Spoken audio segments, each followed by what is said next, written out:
Cerita diawali dengan memperlihatkan seorang gadis bernama Joyun terlihat menepi di pinggir jalan karena ban mobilnya bocor dan sedang menunggu mobil derek untuk dibawa ke bengkel. Sambil menunggu mobil derek, ia teleponan dengan tunangannya bernama Kim yang kebetulan tidak bisa menjemput Joyun akibat sedang sibuk dengan urusan pekerjaannya. 아니 그 바퀴 갈아 끼우는 게 이렇게 어려운 건 아니지만 오빠 목소리까지 들으니까 분위기 사는데? Saat masih teleponan itulah, Joyun dihampiri oleh seorang pria bernama Jang. Di sana ia ditawari bantuan untuk mengganti ban mobil yang bocor, namun tentu saja ditolak karena mereka tidak saling kenal satu sama lain. Tak lama setelah telepon ditutup, disitulah Joyun mulai merasakan ada hal yang janggal karena Jang tak kunjung pergi yang ternyata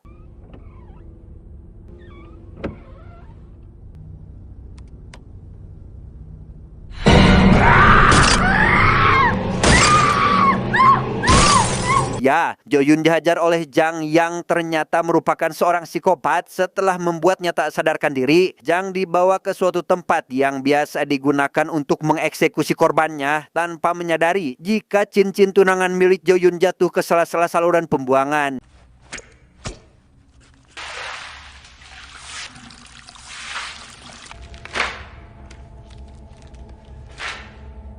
Keesokan paginya, tim gabungan dari kepolisian pun melakukan pencarian di area bawah jembatan karena mendapat laporan adanya penemuan bagian tubuh manusia. Setelah kurang lebih 6 jam melakukan operasi, mereka akhirnya berhasil menemukan bagian akhir yaitu kelapa korban dan langsung teridentifikasi bahwa korban tersebut adalah Joyun.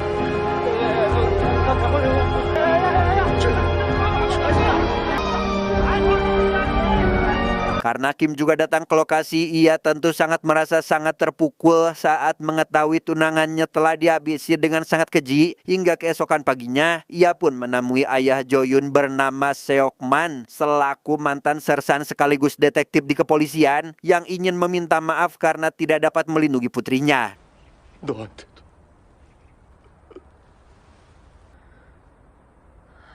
Saat upacara pemakaman selesai, Kim pun tidak bisa lagi membendung air matanya dan berjanji akan memberikan berkali-kali lipat rasa sakit kepada si pelaku untuk sebagai pemanasan sebelum merasakan neraka yang sesungguhnya.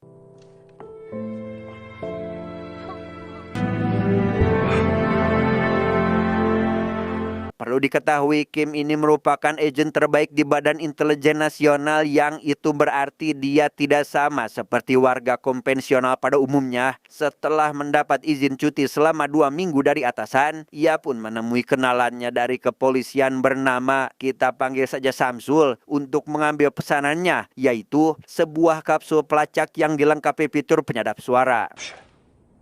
얘네 GPS 칩이랑 음성 마이크랑 다 들어있대요.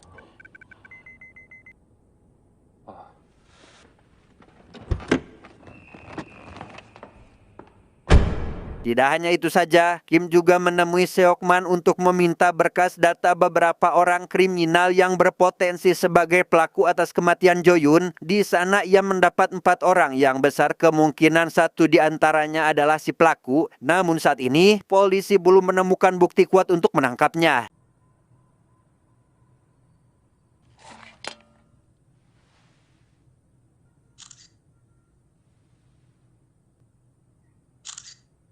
Tanpa membuang waktu, Kim pun langsung menemui si tersangka pertama dengan cara masuk ke apartemennya tanpa izin dan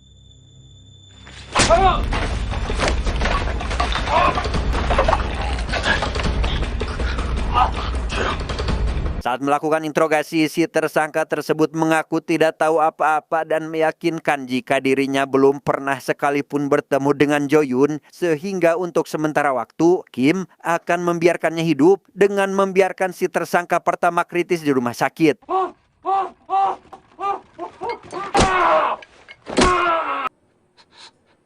Keesokan paginya, Kim langsung menemui si tersangka kedua yang kebetulan kala itu sedang bekerja sebagai kurir pengantar makanan. Ia tanpa ragu menabrak motor si tersangka hingga tersungkur dan lekas menghajarnya. Meski dari sorot matanya saja, Kim sudah bisa menebak jika orang itu bukanlah pelakunya.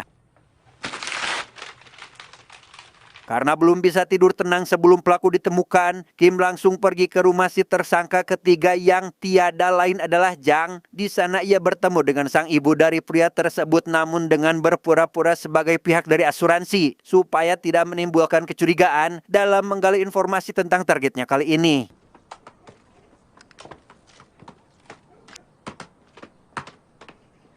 지금 아빠 어디 사시는지 알아? Setelah mendapat informasi terkait tempat tinggalnya, tanpa buang waktu Kim pun langsung pergi ke lokasi dan menemukan banyak sekali barang korban yang dapat disimpulkan jika Jang selama ini menjadikan wanita sebagai targetnya. Namun yang paling menyakitkan bagi Kim adalah di sana ia juga menemukan sebuah cincin tunangan milik Jo-yoon, yang itu berarti Janglah pelaku atas kematian gadis yang dicintainya tersebut. Beralih pada Jang, ia rupanya bekerja menjadi supir bus yang biasa menjemput dan mengantar anak-anak pulang sekolah. Terlihat hari ini Jang juga sedang menjalankan pekerjaannya tersebut yang tanpa dirinya sadari, Kim sudah menyimpan sebuah alat pelacak pada bagian mobilnya agar bisa mengetahui kemana Jang pergi setelah ini.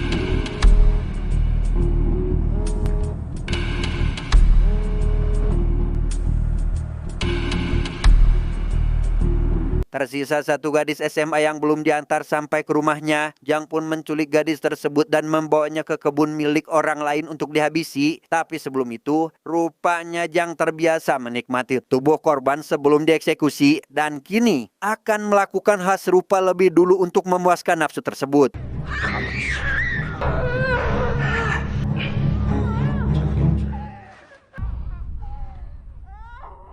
Aksi itu pun seketika berhenti karena Jang mendengar ada seorang memanggil namanya. Untuk memastikan siapa orang tersebut, ia lekas berkeliling sambil membawa arit untuk berjaga-jaga yang ternyata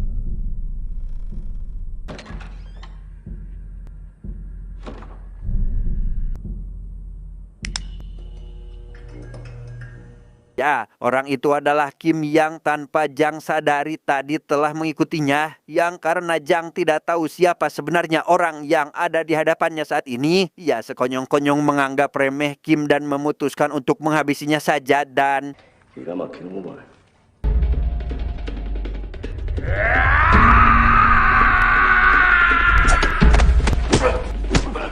perkelahian pun berlangsung sengit di mana Kim jelas menahan diri agar tidak sampai menghabisinya. Karena sesuai perjanjiannya waktu itu, ia akan memberikan rasa sakit berkali-kali lipat sebagai bentuk balas dendam atas apa yang menimpa Jo-yoon kekasihnya.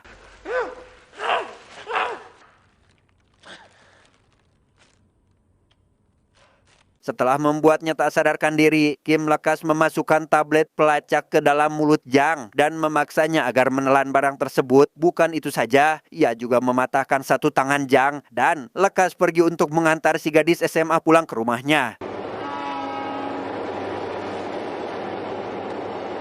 Tak berselang lama, Jang akhirnya tersadar dari pingsan dan menemukan amplop berisi uang, yang mana uang itu sengaja Kim berikan agar Jang pergi ke apotek untuk mengobati lukanya, karena kedepannya akan membuat Jang jauh lebih menderita.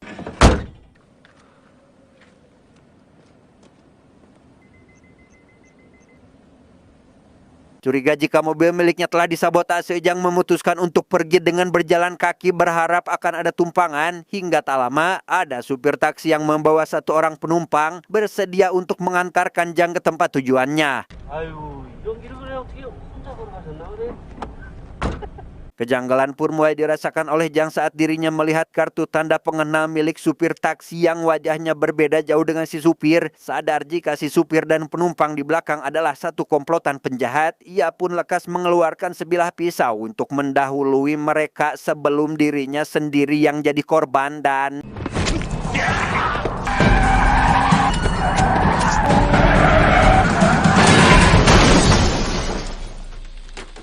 beres menghabisi kedua orang itu, Jang langsung keluar dari dalam mobil untuk memeriksa isi bagasi. Sesuai dugaannya, di sana terdapat jasad pemilik mobil taksi yang besar kemungkinan baru dihabisi oleh si supir KW dan rekannya tersebut.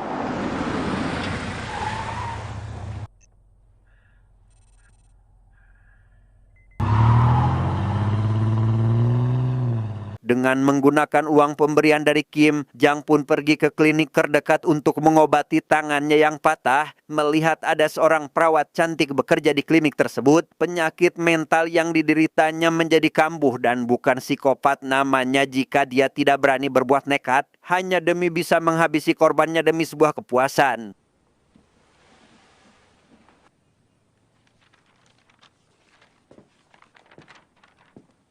Alhasil tepat saat si perawat pergi ke ruang penyimpanan di belakang, Jang terlihat sudah ada di sana menunggu kedatangannya. Dengan sedikit mengancam dan melakukan intimidasi, Jang meminta si perawat agar melayaninya dengan baik, sampai-sampai si perawat pun jadi ketakutan dan terpaksa menuruti perintah tersebut.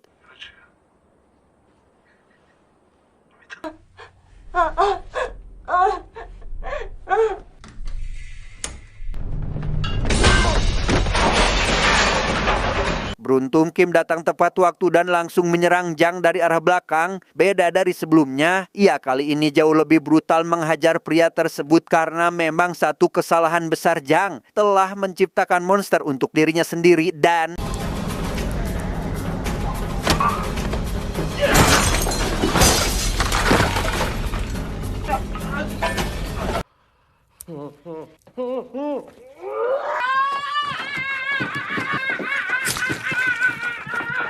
beres membuat sebelah kaki Jang cacat seumur hidup, Kim meminta si perawat untuk menutupi luka pada bagian kaki pria itu untuk mencegahnya mati karena kehabisan darah. Selesai dengan itu, Jang untuk kedua kalinya dibiarkan berkeliaran untuk agar Kim nanti bisa memburunya.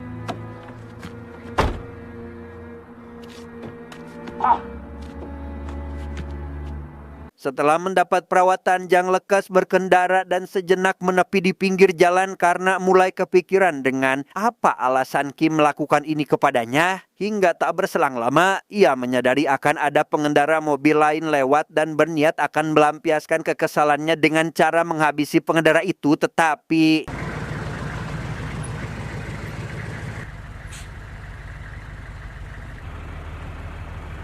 차가 퍼진 모양입니다. alhasil, dengan adanya rombongan tentara yang lewat, Jang pun mengurungkan niatnya dan lekas pergi dengan berjalan kaki menuju rumah teman lamanya bernama Taejo. Meski mereka sama-sama psikopat yang tidak mempunyai perasaan, Taejo memiliki kecenderungan yaitu kanibalisme atau pemakan daging sesama manusia. Begitu pula dengan pasangannya. 야, 안 물리냐? 먹어봐. Setelah menceritakan terkait situasinya saat ini, Jang disarankan untuk istirahat saja sedangkan Taejo sendiri akan menyiapkan daging segar untuk mereka makan esok pagi tanpa mengetahui jika saat ini Kim mendengar pembicaraan mereka dan jika Taejo akan menghabisi nyawa korbannya.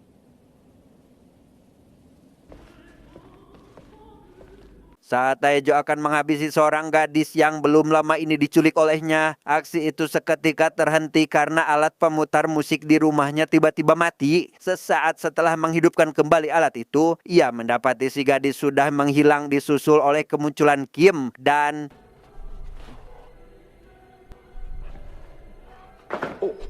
미친 새끼.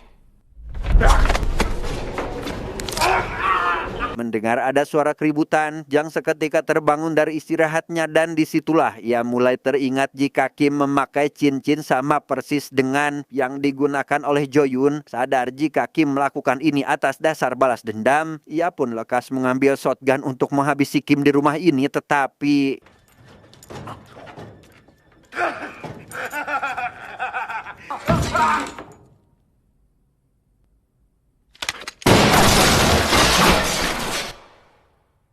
ya, Kim berhasil menghindari tembakan dan keluar dari sana dengan cara melompat dari jendela. Tidak langsung pergi, ia justru masuk ke dalam rumah dan lekas menyiapkan beberapa benda yang bisa digunakan untuk bertarung.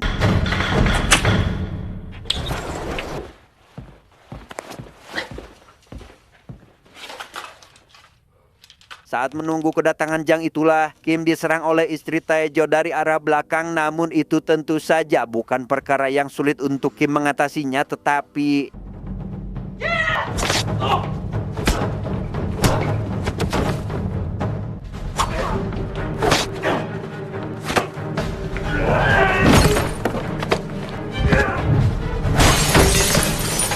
setelah Setelah membuat Taejo dan istrinya tak sadarkan diri, ia langsung melemparkan kayu pancing ke lantai karena menyadari jika Jang sedang berjalan menuju ke arahnya sehingga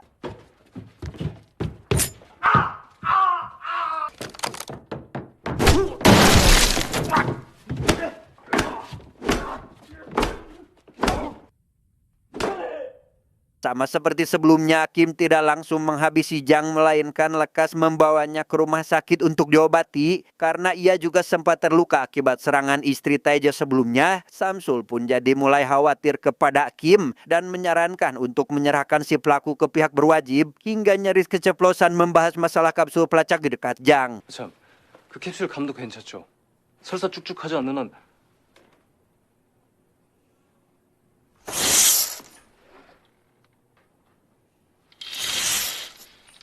Sementara itu, tim kepolisian terlihat mendatangi rumah Taejo untuk mengevakuasi para korban karena mendapat laporan tentang kejadian semalam dari seseorang, entah itu didapat dari warga atau dari Kim yang tidak menyebutkan identitasnya. Pak Kepala Detektif Polisi yang bernama Gi pun menemui Seokman karena mengetahui jika Kim selama ini telah mendahului polisi. Tujuan Seokman adalah agar beliau menyuruh Kim untuk menghentikan aksi main hakim sendiri yang dilakukannya.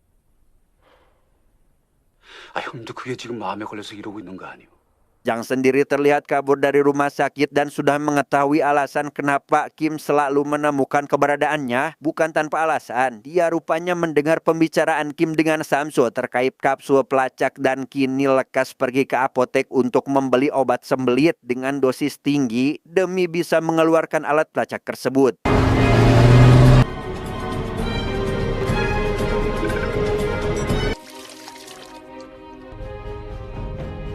Karena cara itu berhasil, Jang lekas pergi dengan membawa kabur mobil taksi tepat saat Kim baru tiba di sana. Entah apa yang saat ini Jang rencanakan, ia pun lekas menghubungi detektif Gie dengan mengatakan jika dirinya hari ini akan menyerahkan diri, tapi setelah nanti dia menyelesaikan urusannya. 씨발 새끼는 실상가가.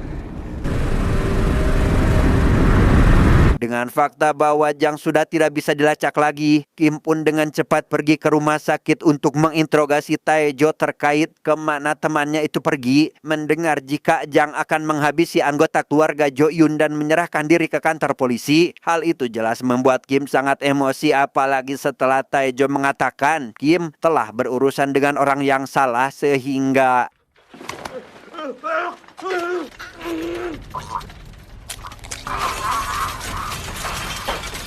setelah menghabisi Taejo dengan sangat brutal, Kim langsung berangkat menuju rumah Seokman dan menghubungi Samsul untuk memastikan perkataan Taejo sebelumnya benar apa yang dikatakan oleh pria itu. Jang beberapa menit yang lalu telah menghubungi detektif Gie mengatakan jika dirinya sebentar lagi akan menyerahkan diri.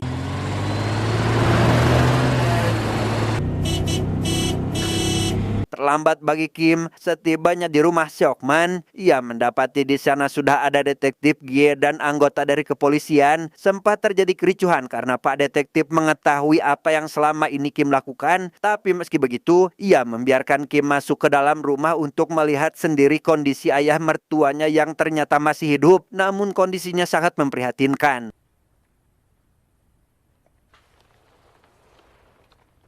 Tak lama, detektif G kembali dihubungi oleh Jang dan diberitahu terkait jasad adik Jo Yun disembunyikan, sehingga Kim yang mendengar hal tersebut tak bisa lagi membendung emosinya dan langsung berangkat menuju lokasi tempat Jang akan menyerahkan diri dan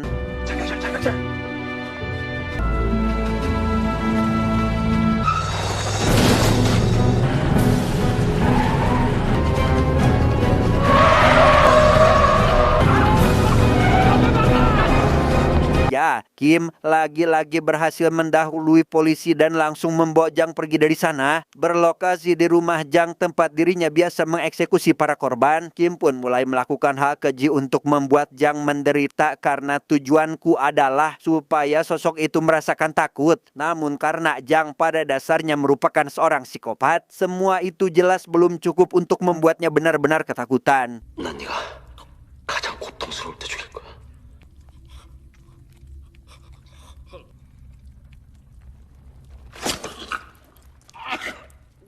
Meski begitu, Kim sudah menyiapkan cara lain, yaitu dengan mengatakan jika dirinya akan menghabisi Jang di tempat ini, karena maupun itu manusia normal atau psikopat, jelas mereka sama-sama manusia dan akan merasakan takut pada yang namanya kematian.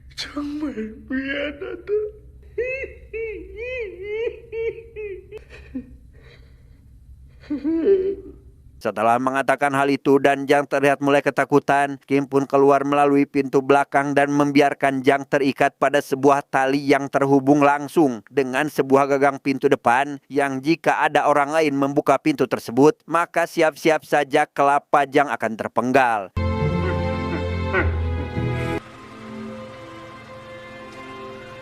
Disitulah rencana Kim yang sebenarnya, bahwa ia telah menghubungi keluarga Jang untuk datang ke sana dan sengaja meninggalkan mikrofon kecil untuk mendengar detik-detik terakhir pria itu sebelum menemui ajalnya. Setelah semua yang dilaluinya, Kim pun akhirnya merasa puas setelah Jang benar-benar tewas, meski menyadari jika apa yang dilakukan olehnya tidak dapat mengembalikan sang kekasih tercinta.